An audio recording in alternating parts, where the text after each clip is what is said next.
So on the way down to NBA last week, was listening to a podcast that, the podcast is called Dinner with Racers, and essentially they just sit down with people in and around the motorsports industry and chat for like an hour. And there's always, just like anything else, there's things to learn from people that are super successful in their field that apply to others.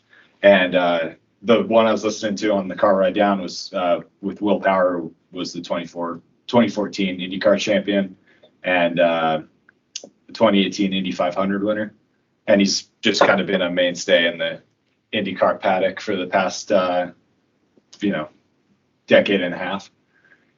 And one of his big things, and something that, is super common with sports, is a focus on sort of visualizing and managing the subconscious aspect.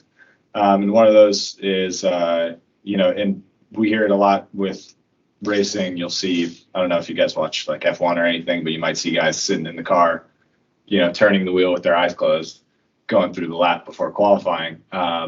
We hear that reference a lot, but he more specifically was speaking in regards to his career path and getting to the top of his field, and really, basically how would he have ever seen himself getting to this point in his career, coming from where he started?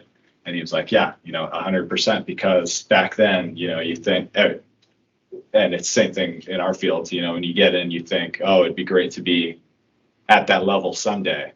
But he was really referenced, constantly reminding himself of that and not having it be that dream that's super far out in the future, and really focusing on, making that a reality and how to get there. And I think it was Anthony's 2 minutes, like a while back, focused on making small goals.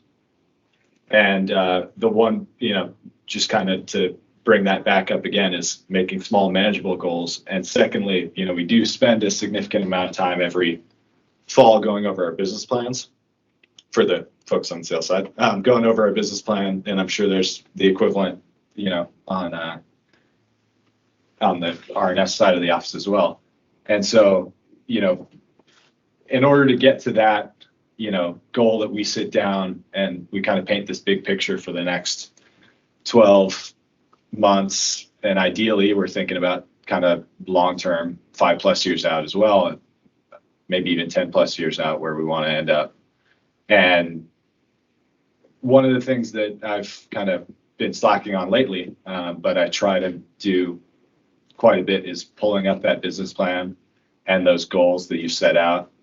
And whether it's, first thing in the morning, once a month, or every couple of weeks, just kind of remind yourself of what the big picture is, and, really make sure that the small things that you're doing every day are leading you down, towards those big long-term goals. And, one day get to that big goal at the end, whether it's an Indy 500 win or whatever your earnings goal might be, or, financial security down the road, whatever that might be.